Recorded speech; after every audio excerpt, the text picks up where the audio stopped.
Hello and welcome to the two-man power trip. I'm your host, JP John Paz. With me today, very special guest. He's known as Fonzie, or the Manager of Champions. Of course, former ECW manager and referee. Worked for WCW, WWF, ECW, CWF, and everywhere in between. Mr. Bill Alfonso. Welcome back. How you doing?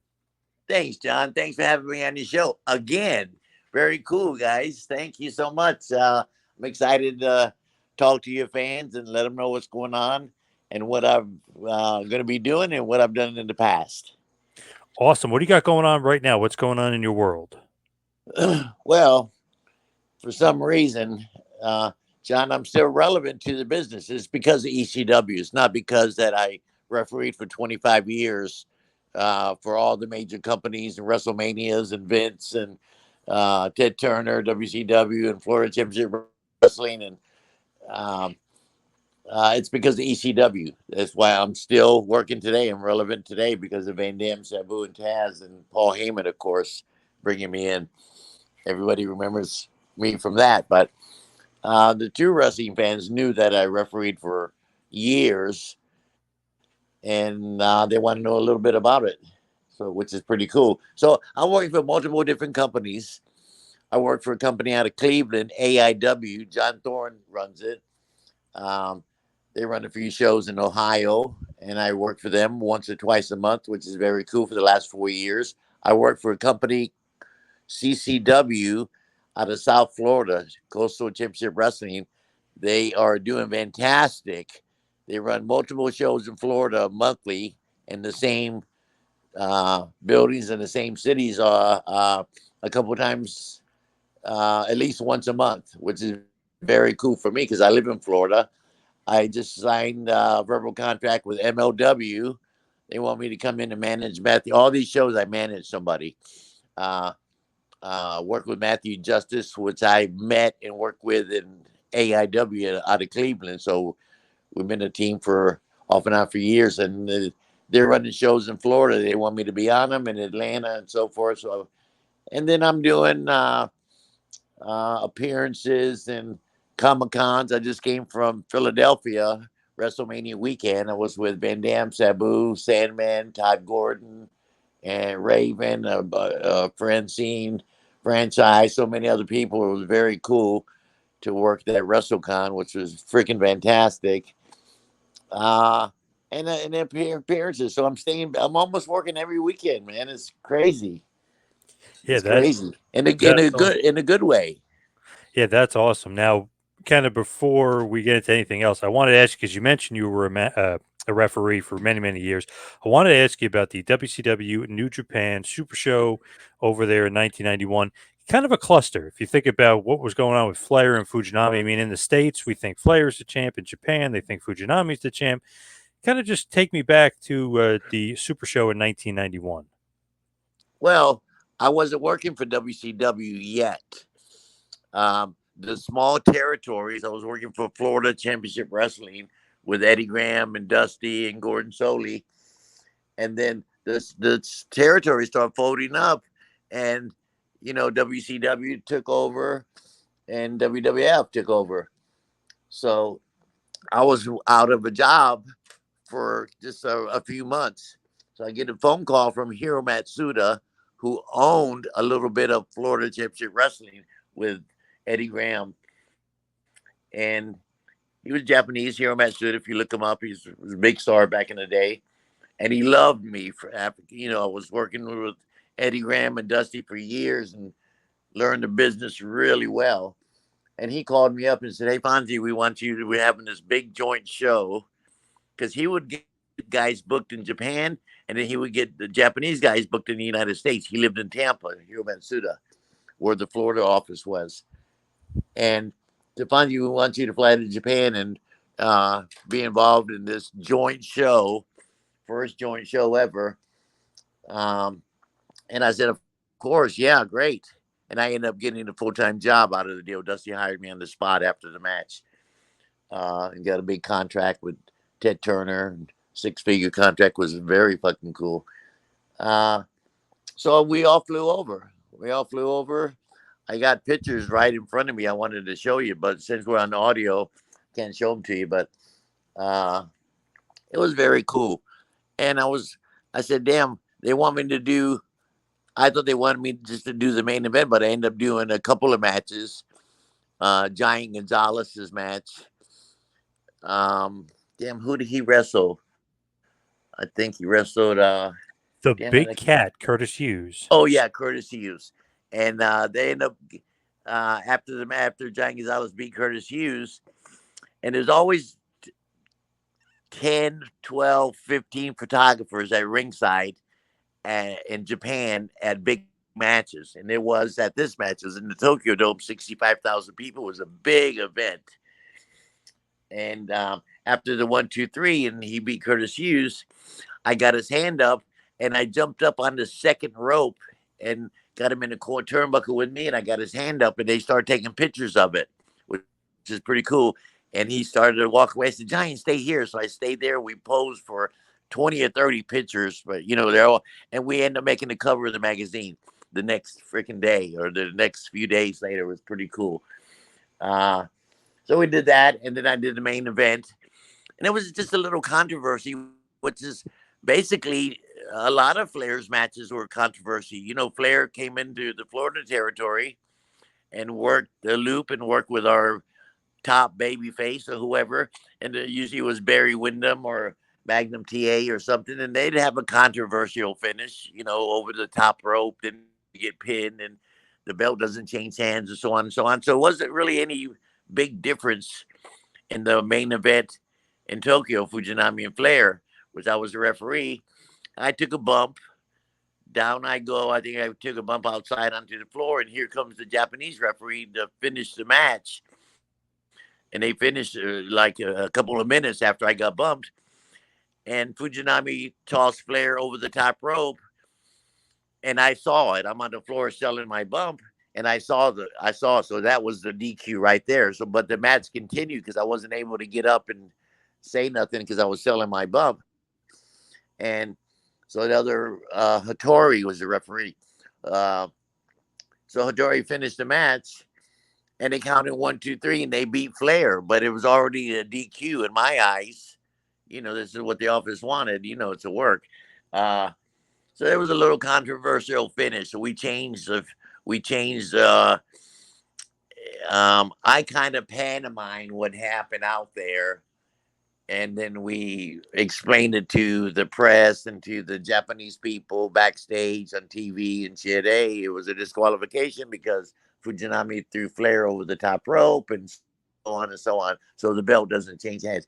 He did pin him, but the belt doesn't change hands because he threw him over the top rope. So it was a DQ. So that's how we got out of getting Fujinami over and Flair keeping his belt. So a little bit of a controversy, but normal stuff for pro wrestling. All leading to Super Brawl 1, right? All leading to a rematch. That's basically what you guys want to do without Fujinami really, looking bad, if you will. I mean, still looking good. Right, exactly. It's a work. Yeah. So they came back in the rematch, and they had the rematch, and they did big business. Did the Japanese like that though? Because Yeah. Well, they they acted like Fujinami won, but he didn't really win. You know what I mean? right. Well, they had no choice in the matter. They had to come up with some diplomatic resolution. They didn't want Flair to lose the strap, and they knew that going in. So they had to come up with something, and they agreed to do it because and then they end up doing it exactly like we talked about. And that's pretty common. The Japanese were okay with it. Yeah, it wasn't. It was a work because they had to make it look official and so on, and they didn't like it because they're protecting their boy. But it was okay with the Japanese office. Now I know the Japanese audience not necessarily always used to it, but here in the States, probably more used to it, known as like the dusty finish. What do Right, you think about a finish like exactly. that? Well, it was normal for me because I had worked for Dusty for years in Florida Championship Wrestling. Uh, so that was a very common finish over the top rope and disqualification and so on and so on. And if Flair say so in the state of Florida, the territory, Monday night was West Palm, Tampa was Tuesday, Wednesday was Miami, Thursday Jacksonville, Friday and Saturday was spot shows, and Sunday was Orlando. And would repeat those dates week after week, month after month, year after year. So we were in the same building every Wednesday night in Miami Beach Convention Center for 20 years. Same building every Monday night. So the champion would come in for the week and do the loop, and then go to the next territory. So he'd come in and for 3 or 4 days and work with a big baby face, which was like Barry Windham, and they'd have a hell of a match and do some controversial finish where made because Barry would stay and Flair would move on to the next territory with his belt. So we couldn't let him leave without his belt unless that was the plan, unless they were going to put the belt on Barry Windham or whoever they were going to put it on. But so I thought it was normal. That was very normal. Were you a Dusty guy? You said he helped you basically Yes, get a job. Are you a Dusty guy? yes, yep. He hired me for my first full time job. I've been trying to break into business for a couple of years, and very hard to get into the business. Uh, and I was in the right spot at the right time, and Dusty hired me in May of 1980 and gave me a full time job in Florida.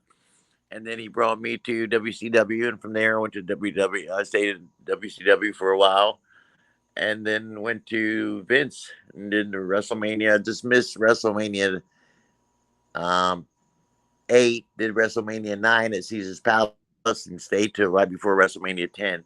Then went to ECW. So yeah, I'm a big Dusty guy. Taught me the business. When you think about Dusty and everything that he's accomplished, do you almost think that he almost undervalued a little bit just because of how much great booking No, he was, no, what a great talent he was? What do you no, think not about him? undervalued at all. He's undervalued now because he's forgotten. You know what I mean? It's the new era. The old guys, the Dick Murdoch and all them guys are. People don't talk about him as much no more. But during his heyday, when Dusty was on, so say from the '70s to the '90s, Dusty was big into the business. But they're gone now. But he's not forgotten, especially with guys like me. People forget him that don't know Dusty has never seen him work or we got a new fan base now. Wrestling has changed. It's sports entertainment. You know what I mean? I hope, and I think this is kind of working in his favor too, is that Cody Rhodes has become such a big star that everyone is kind of remembering Dusty even more fondly now. I'm hoping that's the case anyway. I think Cody has made the point with Dusty with his father. Yep, they know, but um, uh, yeah, Cody's doing a great job. I mean, he's very marketable. He's got the great body, and he can work his ass off, and good for him. Now you mentioned El Gigante, Giant Gonzalez, and that relationship. Did that relationship with him start at the Super Show, and then that was kind of the first time you met him, and then when he goes to WWF, you start your relationship with him again? Yeah, well, I met him in Japan, and then Dusty hired me in Japan because remember, Hiro Matsuda hired me specifically just to do the big show in Japan at the Tokyo Dome, 65,000 Flair and Fujinami.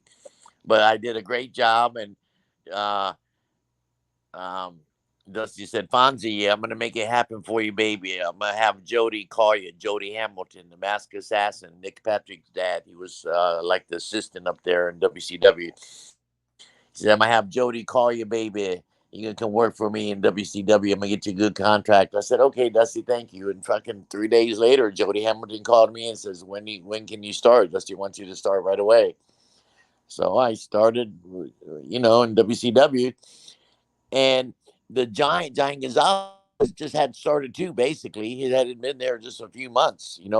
Ted Turner brought him in to play for the Atlanta Hawks. He owns the Hawks, the Braves. He owns WCW and multiple things. And uh, so Turner brought him in to play for the Atlanta Hawks because Giant Gonzalez played basketball in Europe for years. So they brought him in.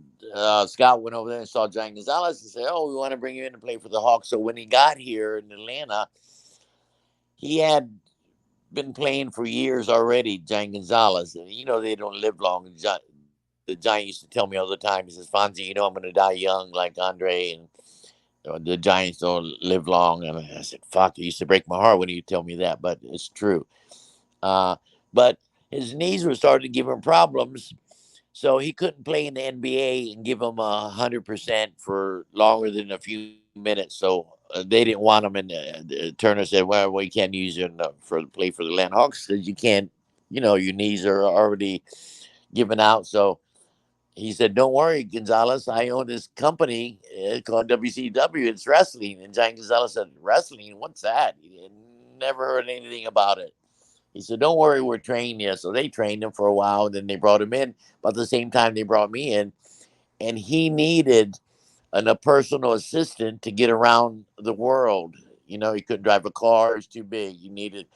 Uh, he just needed somebody with him at all times. And Dusty asked me if I wanted a job. He said, "Hey, uh, Fonzie, the Giant needs a guy, and I choose you. And no, we're going to bump your pay up, take care of the Giant." They didn't have to bump my pay up; they were already paying me six figures. But I said, "Yeah, great, thank you." In fact, I got my first check. It was so fucking big. I took it to Dusty and cashed it. We got bi-weekly checks. And I said, my fucking check was so fucking big for me, who'd been making, 40 or 50 grand a year from the 80s working for the small territories to making six figures. I said, damn, they overpaid me. He said, Dusty said, no, that's your salary. You taking care of the Giant plus your refereeing. So Giant Gonzalez and I became a team for 3 years. We went around the world traveling to every major city in the world, Madison Square Gardens for events and WrestleManias and all kind of stuff. Um, so that's how I got tied in with Giant Gonzalez. That was the question, right? About meeting Yep. Giant? Oh, Yeah, for yeah, the yeah. first time. It was great. And we fell in love with each other. We were fucking perfect. Two Spanish kids. We got along great. And can you imagine being a personal assistant for the largest athlete on the planet at that time? The only guy that was almost his size was a kid named Ming who played for the Houston Rockets, a Chinese kid. Yep. Uh, but he wasn't as tall as Giant Gonzalez. They built Gonzalez as 8 foot, but he was really like 7 foot 7 or 7'8", something like that.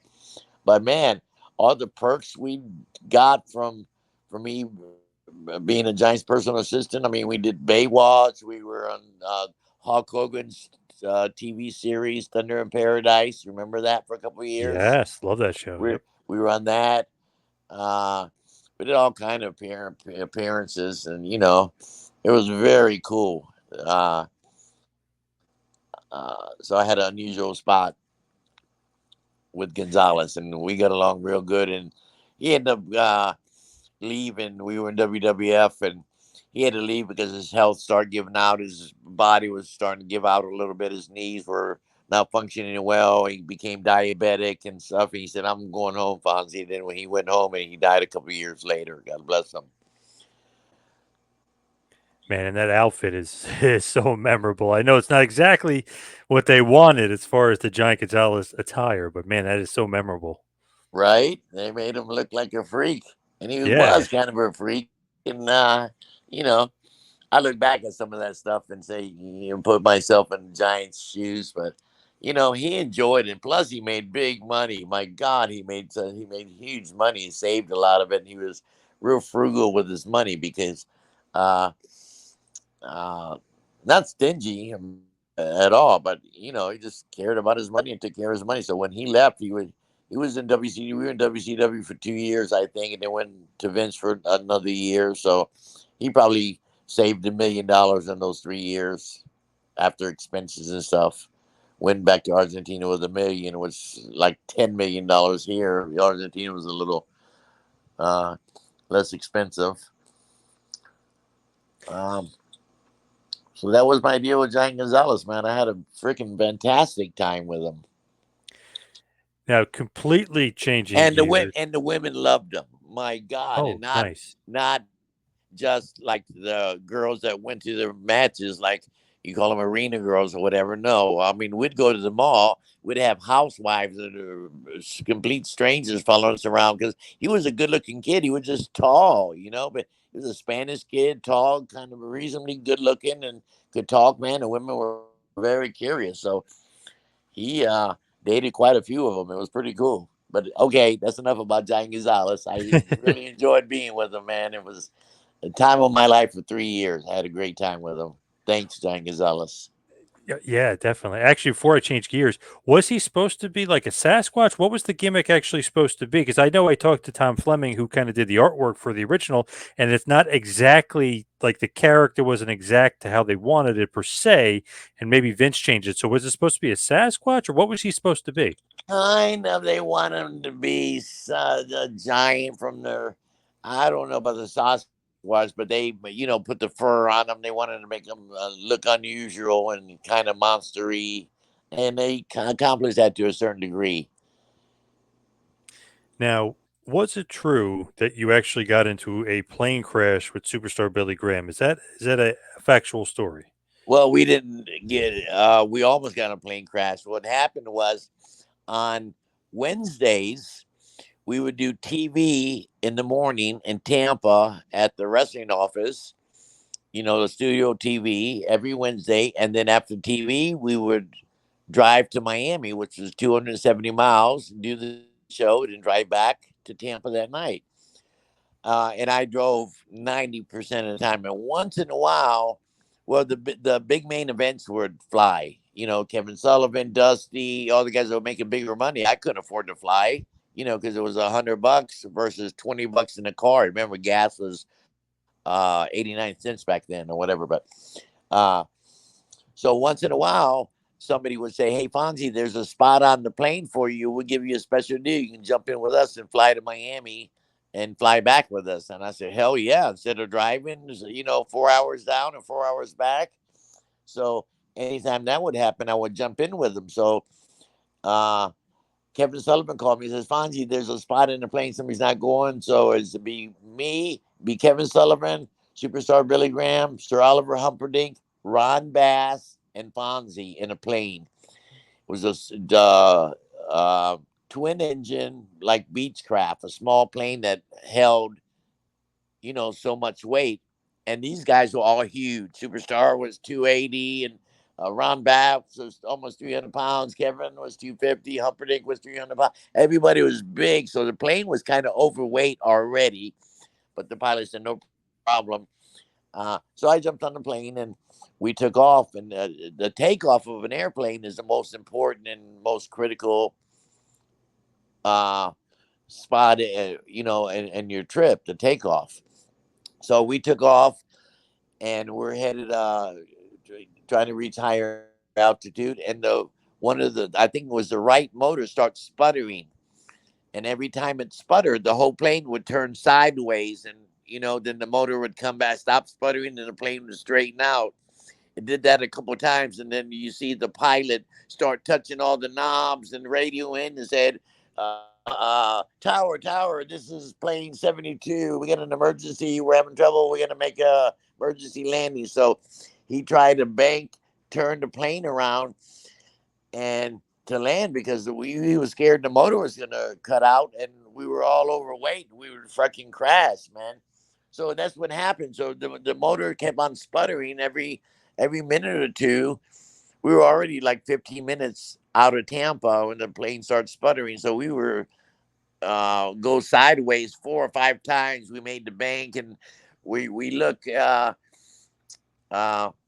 We can finally see the runway above. There's fire trucks and rescue squads. My God, we thought we were gonna crash. And superstar Billy Graham he got white as a ghost. Ron Bass wouldn't stop talking. We're on our deathbed here. We thought we were gonna freaking crash. So everybody was, Humperdinck was sweating, turned red. My God, we were in our deathbed, we thought.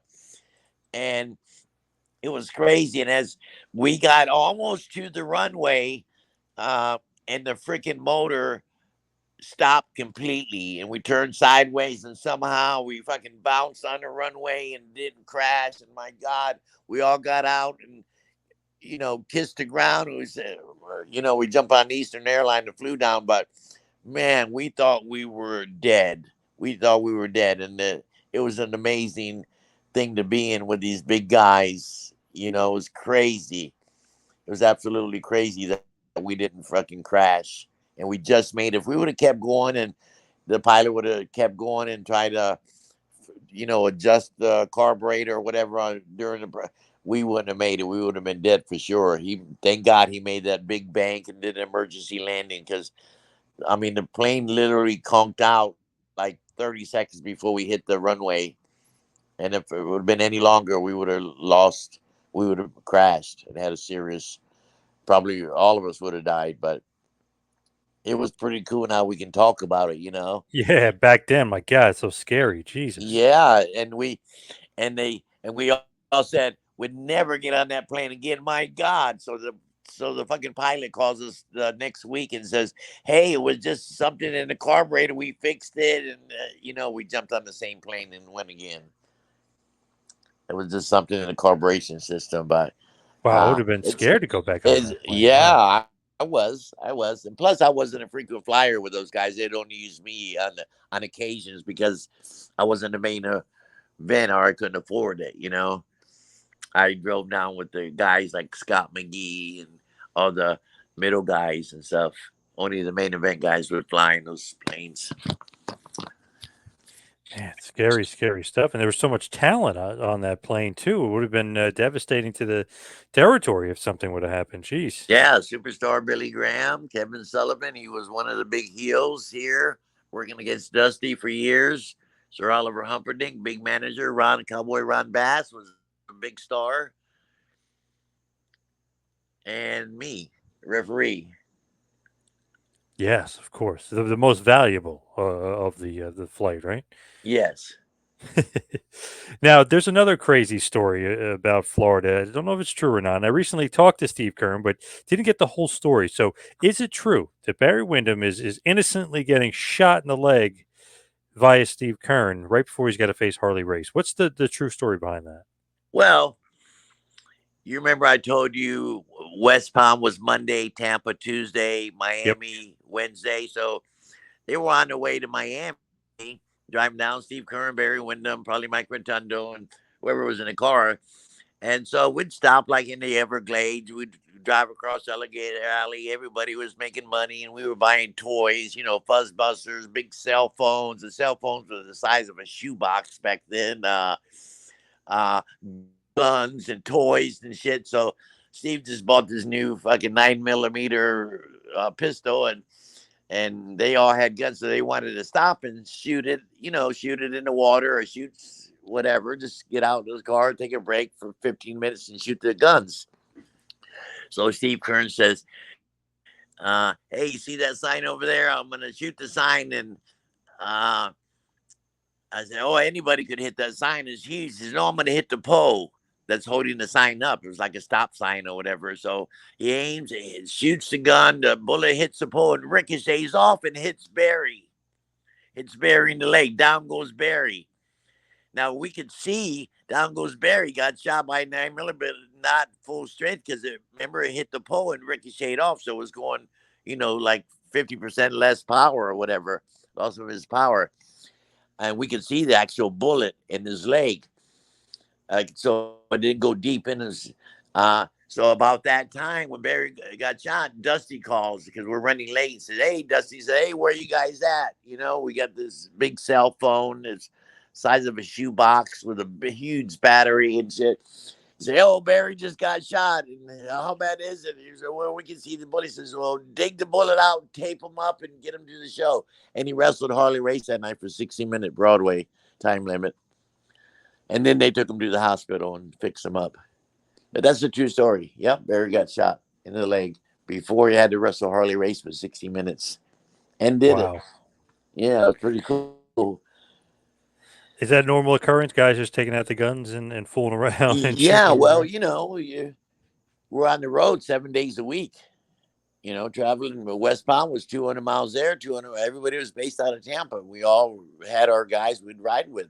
So one car, we all had Lincolns and Cadillacs, and everybody jumped in the cars, four of us, and travel. And yeah, guys had toys, guns, and we were buying all kind of cool shit because everybody was making not unusual, crazy money, but we try to break the boredom in these rides. So we'd buy toys, of course. Everybody was buying ostrich boots and all kind of cool shit that I wasn't used to, but I bought it too, man. It's pretty cool. Yeah, so that was a normal occurrence. Not everybody did it, but a lot of us, bought guns and shit and would stop because there was places to shoot the guns out in the middle of Florida. Now, speaking of it in the middle of Florida and shooting, obviously alligators, they're all over the place, right? I mean, it's a known thing down there. What about Piper in the alligator I shooting? got an What's alligator the story guy? for with Piper. You want to hear it? Okay. Yeah, definitely. All right. So, remember I told you like we'd have our own guys work the territory, and then once in a while, the Flair would come in for the week and work with somebody. Then Moolah would come in for the week, and the midgets would come in for the week, and then go to another territory. A specialty person would come in for the week. Andre the Giant would come in for the week, work Monday, Tuesday, Wednesday, Thursday, then go to the next territory. So they brought Piper in because he was red hot on working with Jim Crockett. He was one of the big guys, and Dusty was going back and forth with Crockett and stuff. So they brought Piper in. You can all kind of press on the magazines. Remember, the magazines were our big, uh, get all your information from the magazines and stuff, uh, in the territory days. And so Piper came in for the week, and we went to West Palm on Monday and Tampa Tuesday and Miami Wednesday. So Piper jumps in the car with me. I'm trying to remember who was in it. It might have been Scott McGee, and damn, I forgot who was in the car with us. But anyway, we're driving, going to Miami, and we got to cross Alligator Alley, and there's a canal that runs parallel with the road, and it's full of alligators. And Piper's a fucking Canadian, and he's seeing all these fucking alligators for the first time. He says, "My God, look at these alligators!" Oh, the guy who was with us, his name Frank Dusick. Wally, the famous Dusick brothers. If you ever researched Dusick brothers, Dusicks, they were big time wrestlers in the '60s and '70s. And his son, Frank Dusick. So anyway, Piper's in the car with me and Frank Dusick, and some might have been Scott McGee. We're driving down to Miami, and we're spotting all these alligators, and Piper's going nuts. And he says, "Man, I wish I had a gun. I'd shoot one of them." And Frank Dusick says, "I got a gun." And he says, "Oh, Fonzie, pull over, pull over. I want to shoot an alligator." And I said, "Okay." So we pulled over, and Frank Dusick goes in his bag and pulls out this pistol. It's like a 038 stub nose, and the alligator was on the other side of the canal, laying on the bank. And it's going to be impossible for Piper to hit this fucking alligator. But I said, "Oh, go ahead." So he gets a gun. He takes aim at the alligator. He's all excited. He pulls the trigger, bam, and he fucking hits the alligator. Man, what a lucky shot. It was a miracle shot. So he hits the alligator. The alligator starts selling the bullet, starts shivering a little bit, and he kind of crawls in the water and kind of goes upside down or sideways. He's floating in the water. Piper says, "Man, I want to get the alligator." So he starts taking his clothes off. He strips down to his underwear. He says, "I'm going to swim across the canal and grab the dead alligator because I want to skin him and take. So I said, "Okay, go ahead." So Piper takes all his clothes off. He's in his fucking white underwear, his BBGs. He's swimming across his fucking 40 or 50 feet wide or maybe longer canal to go get the dead alligator. We think he's dead. So halfway between the bank and going to get the alligator starts coming back to life. He just stunned the alligator or something, but the alligator starts charging Piper, and it looked like a fucking car. The cartoon where you see the road runner running in place real quick. And Piper starts swimming so fast. It was so fucking funny because the alligator was actually chasing Piper. and Piper made it to the bank okay, and we were all laughing about it. And Piper said, "What a story!" And we never got the alligator because he swam off. But and Piper told that story to all his friends and kept that story around for years. And this was in the early '80s. So I worked with Piper in WWF, and he was reminding me about the story. He said, "Hey, Fonzie, you remember I shot the alligator?" And so on. He chased me. He said, "Yeah." So that's the Piper story. Pretty much exactly what happened. I love it. And didn't He you thought he recently? killed him. Yeah, but too bad they're a little bit tougher than that, right? Jeez, Yeah, they're tough to kill. yeah. Didn't you have a little bit of a run-in recently with some alligators? I could have sworn I saw you fishing, and then an alligator came up and Well, I stole your live in fish. Tampa. I live in Tampa. Actually, I'm north of the airport, about 15 miles in Land Lakes. It's the suburb of Tampa, and Lando Lakes. They call it Lando Lakes for a reason because there's lakes. There's hundreds of lakes in my community. Bexley's beautiful, brand new development, and there's ponds all around me, and I can walk to a pond in 1.5 minutes, and a huge big pond, and is loaded with alligators. And I fish the ponds and catch big bass and have a good time. And when I catch a big bass, some of the alligators, and I kind of let this happen. I could work around it, but I like the alligators to charge my fish when I'm bringing the fish in, and I'll get them up on the bank, and the alligator come up and grab the fish and stuff. It's pretty cool. Then I'm fighting the alligators grab my fish, and he goes back in the water. Now I'm fighting a 200, 300 pound alligator on my fishing pole, which only lasts a few 30 seconds because he breaks the line because it's so big. But yeah, I just see alligators all the time and let them eat my bass and stuff, which is totally illegal. You're not supposed to, fuck with the alligators. They're protected species and so on and so on. You can't feed them because then they get used to human consumption and all kind of shit. But I do it anyway. I mean, I have fun. I don't think I'm hurting anybody. Now, you never sucker punched Dusty Rhodes, now, did you?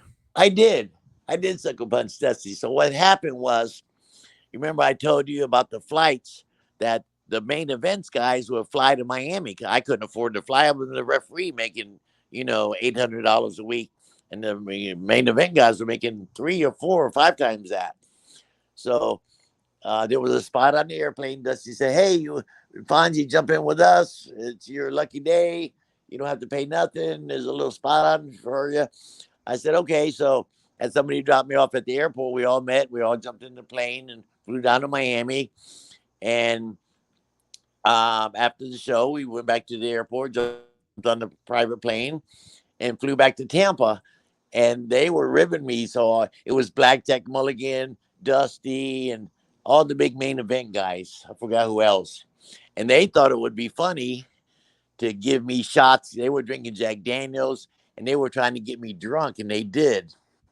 So I didn't have a ride home from the airport. And I told Dusty that. And Dusty said, "Oh, I'll drop you off at your house when we get back to Tampa." But they got me drunk. And I wasn't a big drinker back then. Now I've learned to drink. Uh, but, 4 or 5 shots of Jack Daniels, you start getting a buzz. And they were making them doubles and just getting me stupid drunk. And, you know, uh, so I jump in the car with Dusty, jump in his truck, and we're driving to my house. And I forget, I'm so fucking drunk, and I'm kind of passing out in the front seat and shit. And I don't remember where I fucking live. I'm so fucking drunk. And I said, I think it's down this street and this street. And uh, so Dusty started to get pissed off because we're looking for my house for an hour. We're within a block of my house. I don't know where my fucking house is. I'm so fucking drunk. I can barely speak. So Dusty says, he told me this the next day. So Dusty says, Fonzie, I'm getting tired. You're belligerent. I said, well, you guys made me that fucking way by getting me fucking drunk. It's your fault. And so he says, if you don't show me where your house is, I'm going to take you to the 7-Eleven and drop you off there, and you can fucking get your own way home. And that's what he did. So he pulls up to the 7-Eleven, and I'm drunk. He says, get out of my car. And I said, fuck you. And I sucker punched Dusty in the fucking front seat of his truck. And bam, I hit him as hard as I could because he was pissing me off. But I was fucking drunk. I didn't know what I was doing.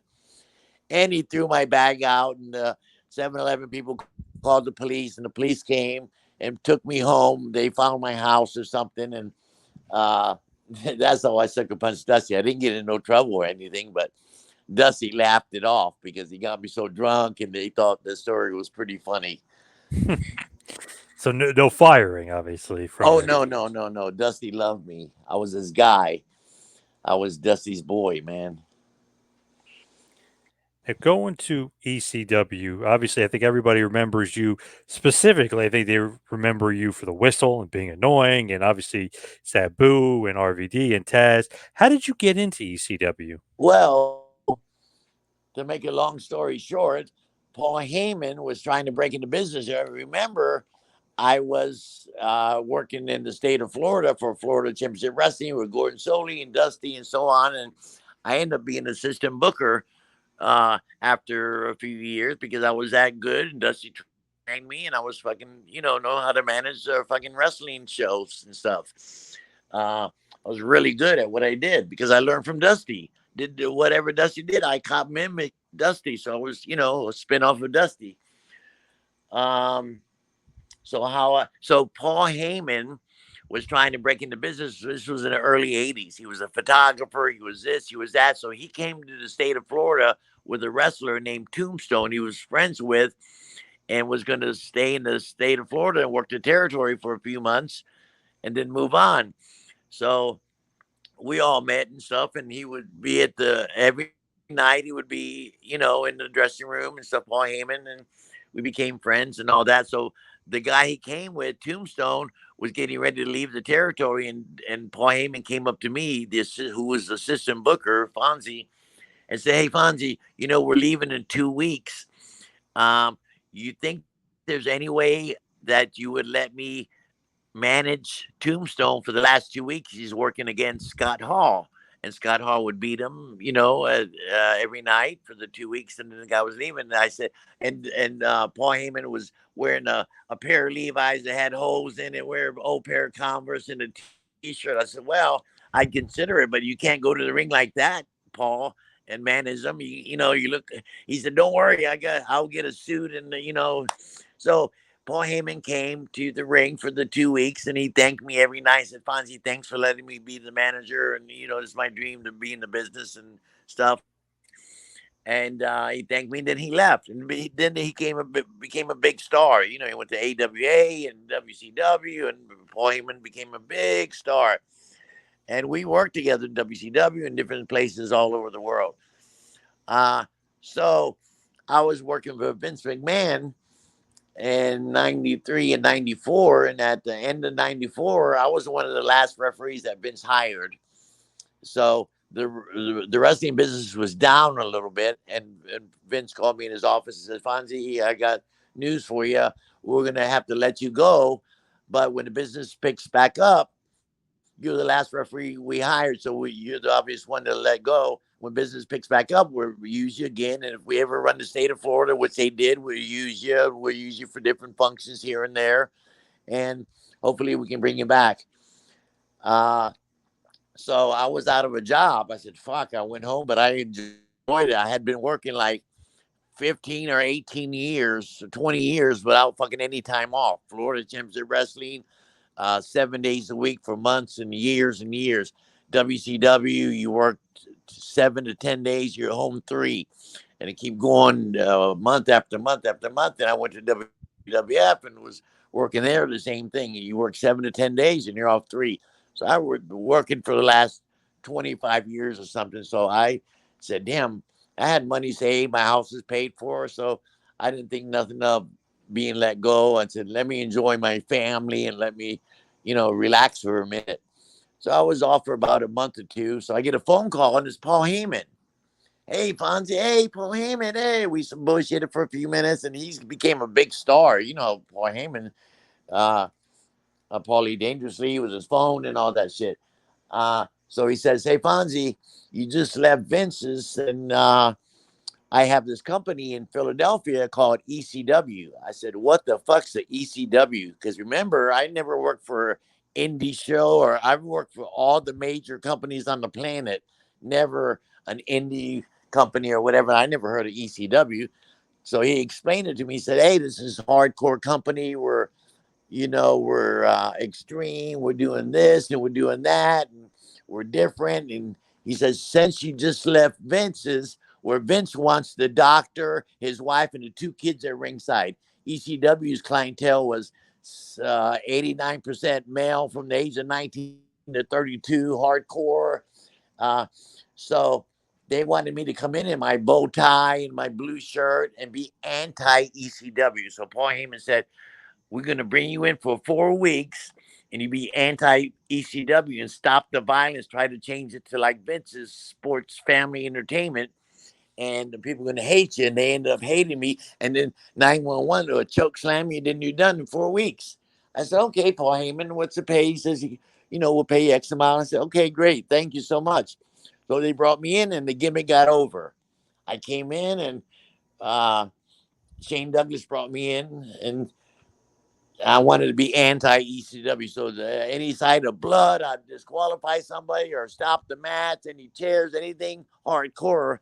Boy, the people wanted to fucking hang me because they've been waiting months for Axel and Ian Rotten to have this Taipei death match where they tape their hands up, dip it in glue, then dip it in broken glass, and they fight each other like that.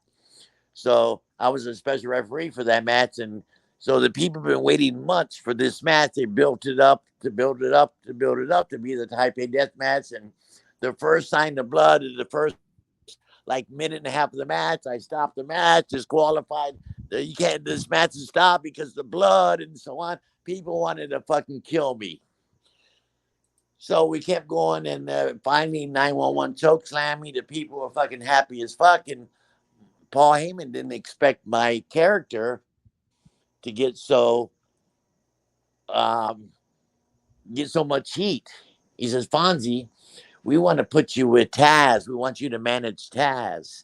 And I had never managed anybody. I was a referee for 30 years, 28 years. But it was a natural progression for me because I had been around the business and it worked out okay. So he put me with Taz and managing Taz. And he said, Fonzie, here's your gimmick. You blow the whistle and you wear the orange shirt like Taz and come out and be Team Taz. And that's what happened. And I got over and ended up being with Taz for about a year. And Taz didn't need me anymore because he could talk, he could do promos, he was better by himself. And Sabu needed me because he didn't talk. And that few months I was with Taz, I learned how to do promos really good and this and that. And they said, hey, we're going to switch you from Taz. You're going to turn against Taz. I was just looking at the old footage. You can Google it and look at it. The old footage of me turning against Taz and going with Sabu and Van Dam. And then I stayed there. Now I was in the ECW 5 years. We did 23 pay-per-views. I was on 22 of them. Had a great run. And they put me with the two main guys. If you think of ECW, you naturally think of Sandman, RVD, Taz, Sabu. Those are the names that come up. And I was a part of those main events and part of some really cool stuff and got over. So thanks, Paul Heyman, for bringing me in and giving me a break. And that's why I'm still working today, John, because of ECW, not because I was an international 5-star referee and refereed the WrestleManias and this and that and was all over the world, been to Japan so many times. And it's because of ECW. That's why I'm working. That's why people recognize me and like me the best from ECW. And I'm working all Hey, over the country. and hey, Paul owed you one, right? I mean, you helped him out, he helped you out, right? Well, kinda, uh, kind of. He didn't owe me anything, but you know how they like. What if I would have did this, John? What if Paul Heyman came up to me in those pair of Levi's, with a pair of Converse and a T-shirt, say, "Hey, Fonzie, I was assistant booker. I had a lot of responsibility. I'm in charge of fucking." 35 guys in the territory. There's the booker was Bob Roop. Dusty had left it with the TBS already. Uh, so what if Paul Heyman came up to me and said, Fonzie, you think I can referee? I mean, you think I can manage Tombstone for the last couple of weeks? And what if I was a dick to Paul Heyman and said, oh, fuck you. No. If I was mean to him or didn't accommodate him or didn't do the right thing, imagine if I was a dick to Paul, I would have never been invited to ECW. But I was good. It was good karma. And, I'm that upbeat guy. I'm well liked in the business. So Paul kind of, I don't know if he paid me back or if he knew that my character would get over in ECW because I just came out of WWF and he knew me and he knew I'd been in the business a long time. But yeah, thanks, Paul. But if I was a dick to Paul in the '80s, I wouldn't have. We wouldn't be talking today. Yeah, that's true. Who knows what would have happened? So that was great on you. Good karma. Yeah, that well said, Johnny. Well said. It was good karma. I've had good karma my whole career. Uh, I started off in 1978 going out to Texas trying to get in, but they, as a referee, but they had David Manning, Bronco Lubitz, this referee, that referee. So there was no spots for me. So I got lucky and got a break, and Dusty hired me in the state of Florida. You know how he hired me? So I was in Texas for 6 months with my best friend, Cuban assassin David Sierra, and he says, "Hey, Rocky Johnson and King Curtis got him booked in Dallas." He said, "Fonzie, come out with me to Texas, and I'll tell them you're my little brother and that's your referee, and maybe they can use you." So I went out to Texas with Dave and traveled the loop. I was out there like 6 months and only worked 6 times because one referee's car broke down or this and that. They needed a referee, so but I couldn't make a living, and my friend Dave, the Cuban assassin, was paying my way. He was making good money, and I said, "Dave, I gotta go back to Tampa. They got Bronco Lubitz and David Manning and this referee, and there's no spot for me. I've been out here 6 months with you and worked 6 times, so I'm just gonna go home." And you remember a wrestler named Paul Jones, Oh, yes. number one, Paul Jones, you Yep. little guy. He said, "Hey, Fonzie, I heard you leaving." I said, "Yeah, I'm leaving in a couple of weeks, because I can't referee here. They got all their guys full time, and I'm just going to go home." He said, "Well, do this, Fonzie." He said, "When you get to Tampa, I want you to go see Gerald Briscoe. He's assistant booker for Dusty in the Florida territory. And tell him I sent you, and tell him, hey, you worked for Joe Blanchard, and you worked for the Von Erichs, and you worked for the Funks, and you worked for this and that in Texas, and you moved back to Florida and see if there's a opening." And so I was kind of skeptic about doing that because I was kind of scared to go meet Jerry Briscoe because you know, but anyway, I go get a meeting with Gerald Briscoe and say, "Hey, my name's Fonzie. Paul Jones sent me. I moved back here. I was in Texas refereeing, and Paul Jones thought it'd be a good idea for me to come tell you that I'm available." And Gerald Briscoe says, "Well, thank you so much for coming in." He says, "Unfortunately for you, Fonzie, we got our referees. But leave your number down with the guy downstairs, the front desk guy, Charlie Lay. And if something comes up this summer where we run 2 shows on the weekend or something at the same time, we can use you, but just leave your number downstairs." So I said, "Okay, thank you, Gerald Briscoe. Thank you so much." So I left my number with, this was on a Monday.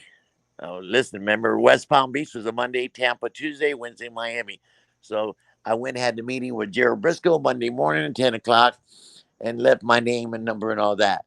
So, and Gerald says, "We got our own referees, but we may be able to use you, occasionally, but you never know, leave your number." So I did.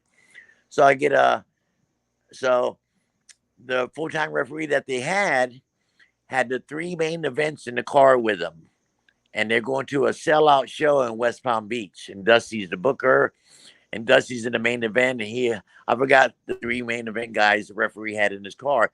The guy had a flat tire.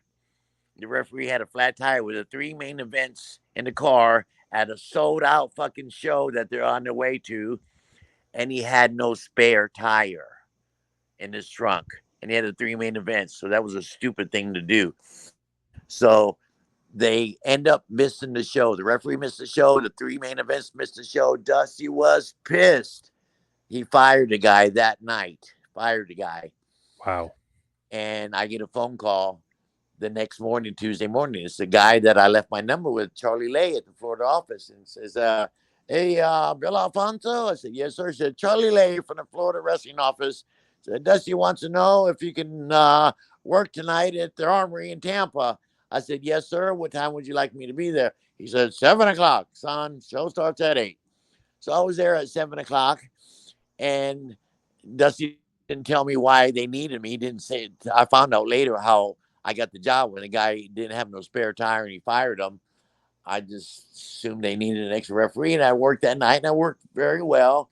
And Dusty came up to me Oh, Jared Briscoe came up to me and said, "Hey, can you make Miami tomorrow?" I said, "Yes, sir." So I went to did the show in Miami. At the end of the show, Jared comes up to me and says, "Hey, can you make Jacksonville tomorrow night?" I said, "Thursday night." I said, "Yes, sir."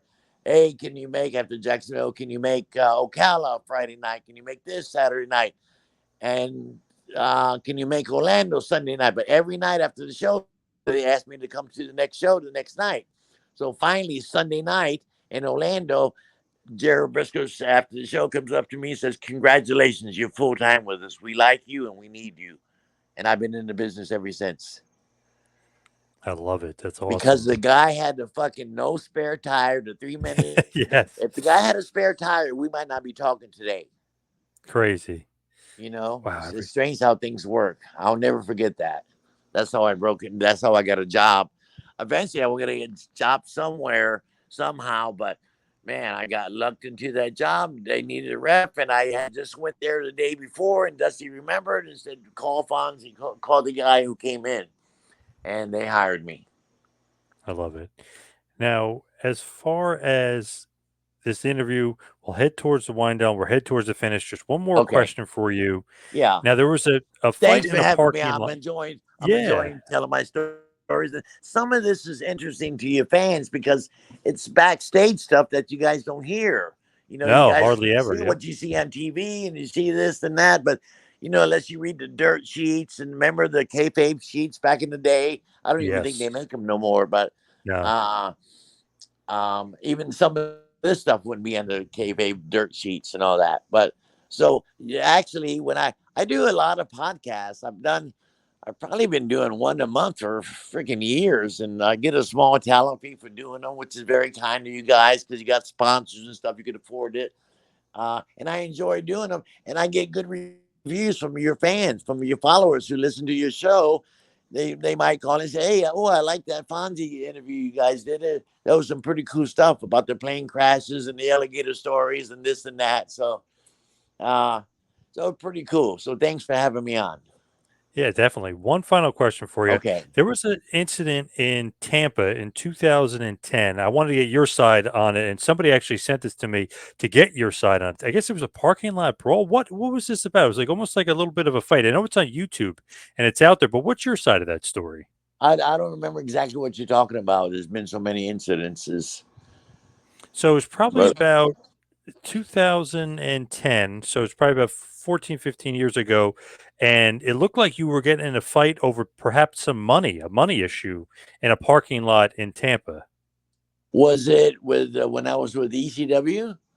No, no, this is like September of 2010. This is Tampa. I guess it's an indie in Tampa. Okay, I really don't remember the incident that well. Remember, I've had a lot of concussions, so my memory isn't 100% all the time. So I'm not really clicking. I kind of remember something.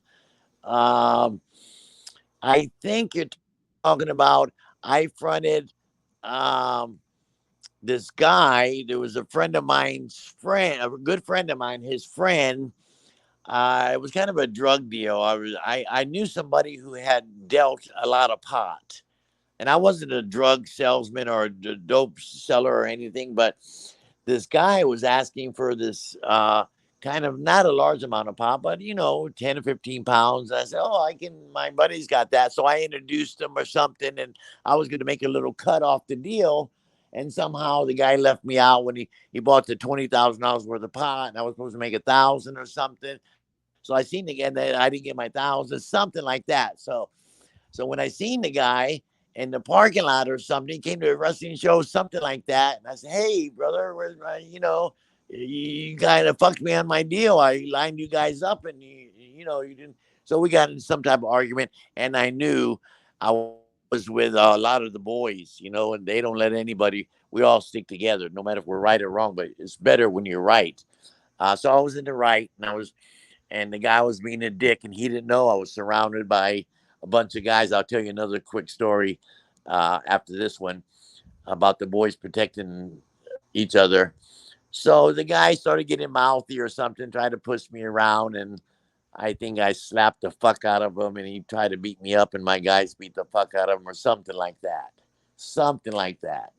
he actually he tries to get in his car, you kind of pull him out of the car, but he actually, when you're about to get in the car with him, he actually like pulls away. Like he tries to almost drive away with you in the car, like fighting Oh, him. It was crazy. yeah. Is that on YouTube? Yeah. Yep. How would I look that up? ECW Bill Alfonso in fight in a Tampa parking lot is what it's called. I'll just You Google actually that. rip the guy's shirt. You guys get out of the car, and you guys are in each other's face. You're like furious. Okay. Hey, I'm telling my wife this. Hey, babe, can you Google Bill Alfonso in a parking lot in Tampa in a fight in a parking lot? Is that about right, John? Yeah. Yep. Yeah, Google Bill Alfonso parking lot fight in Tampa parking lot. I don't really remember this too much, but you showed it to me. I did. Yeah. Oh, I showed it to my wife. She's saying, "Hey, babe, this is John. This is my wife, the tall, Hey, how you blonde, doing? beautiful Hungarian girl. My God, I got so lucky in life. Hi, John. Hey, how's it She's a going? she's a sweetheart. Yeah, you showed it to me. The guy, something about a check. Um, I he wrote you a check for something, and the check bounced, bounced. and I seen him and wanted my money or something. And you were like attacking him, beating the shit out of him in the car. Yeah, he tried Yeah. to drive off of me. Yeah. Okay. Yeah. Okay, so what am I Googling again? Bill Alfonso ECW parking lot fight. Okay. Okay. I would love to see that again. But okay, thank you, Ms. Alfonso. I'm going back to finish up with John. We're almost finished. So, Jesus, brother, I got so lucky. Got a beautiful. Oh my God, she's beautiful. She's my nice. age. I'm gonna be 67 in August, Eddie. Whoa, no And I'm still way. taking bumps. I'm working every fucking weekend, going through tables once in a while. Last year, I broke 3 ribs and my nose twice, and get juice all the time. And I'm still active and have a good time doing it, and still making fucking reasonably good money. I'm usually one of the higher paid guys in the dressing room. It's that Spanish blood. I You guess, got brother, I good really genetics. fucking enjoy it. Really enjoy it. So, uh, Now, where can yeah. everybody find you and follow you and get you on social media and everything Well, if they want to follow you? I'm on Facebook. Bill Fonzie Alfonso. Uh, Comes right up. it comes right up. Okay, I want to look at that when I'm done talking to John. Thank you, Miss Alfonso. Uh, I'm so easy to get a hold of on social media. Um, yeah, and everybody's got my number. All the wrestlers, all the promoters. So I'm very easy to get a hold of. All right, Fonzie, thank you so much for all the time today. Really appreciate it. John, very cool. Did I have one more story I was going to tell you? Oh, Fuck. sure. Shoot. What Shoot. was that about? I was going to tell you a story about about Maybe. a fight. Okay, Yes. so we're ECW, and we all stayed. All the fly-ins would stay at this Holiday Inn, right in South Philly, close to the ECW arena. So, and then have a bar there and everything. So we'd stay there and close the bar down and all that. So we were all checking in. I had checked in, and I'm sitting in the lobby, and I'm sitting down, and there's a bunch of guys checking in. There's New Jack checking in, and a couple of big guys checking in. And I'm sitting down, and some guy comes and sits right next to me. There was a rugby team there. Rugby's a pretty tough sport, Oh, yeah. and they were from Europe or wherever the fuck they were from. So the guy sits next to me, not knowing I'm affiliated with all these big guys, wrestlers. So the guy looks at me and says, "Damn, those guys are huge. I wonder who they are." And I said, I'm acting like I don't know them. I said, I think they're wrestling. I think they're wrestling guys. And it was New Jack and so on. And he says, "Oh, that bullshit. That's all fake." He said, "I can fuck any of those guys up. Right now, I'm a rugby player." I said, "Oh, you think so?" He said, "Yeah, I'll kick their ass." I said, "Brother, you couldn't even beat my ass, you fucking pussy." Right? I'm trying to start a fight, not a fight with him. Yeah. I'm just telling him to fuck off in a cool way. So the guy said, "What'd you say?" I said, "Fuck you. You're an asshole. You couldn't even fuck with me." And the guy's a pretty big guy. So he says, "If you don't shut up, I'm gonna slap the fuck out of you." And I kept talking smack to him. So he jumps up and yanks me by my fucking collar, pulls me up next to him. So I tuck my face into his chest where he can't hit me in my face. All he can hit me is in the back of the head a couple of times. So he did that, and he got about 2 or 3 hits in the back of my head. And New Jack says, "Hey, that motherfucker's beating up Fonzie." So all these 3 or 4 big, huge wrestlers come over and beat the fuck out of that guy because he was fucking with me. I shouldn't have done that, but he was being a dick about the whole thing, and he was putting down our business really bad. And usually I work around those people, oh, wrestling's fake. I said, it's sports entertainment. You know, my wife's a nurse. We go to a party around Christmas with her doctor friends and all that. We're at a banquet and the doctor comes up to me and says, "Hey, what do you do for a living?" I say, "Oh, I'm in sports entertainment." Sports entertainment, what's that? I say, "Oh, it's Hulk Hogan." "Oh, okay, oh, wrestling." And usually they're pretty cool about it. But some people are dicks, all that fake bullshit. Or, I'm not to try to get, my job's not to try to convince you wrestling's real. I'll say, "Hey, it's sports entertainment. Of course, it's a work." But this guy was being a big dick. So it was very unusual for me to start a fight with the guy. But I knew I had backup. My whole point of telling the story is you don't fuck with guys. You don't fuck with the wrestlers. We're a family. You know what I mean?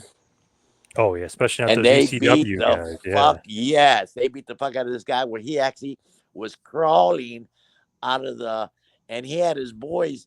His boys went and jumped in the van and put the van up to the front door of the hotel. And the guy was crawling out of the parking lot where the wrestlers were beating the fuck out of him, kicking him and hitting him and shit, spitting on him.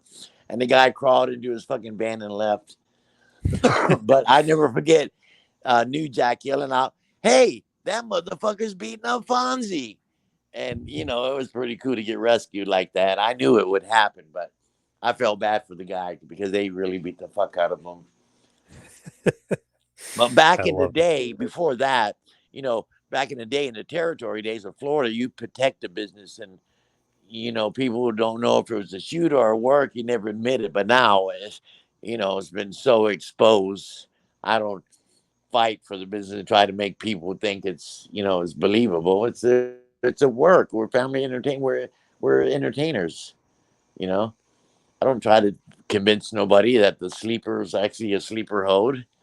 And put you out. Right, right. Yep. It's a work. But I got tons of more stories.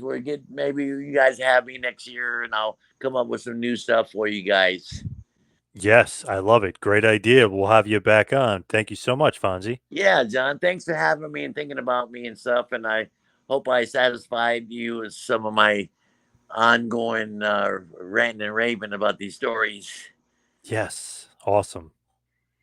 Thank you so much, Fonzie. All right, Daddy. You take care. You guys call me anytime. All right, brother? Yep, you got it. You make it to Tampa Bay, you make sure you call me. I'll take you out to a great Cuban restaurant and fill you up with Cuban food.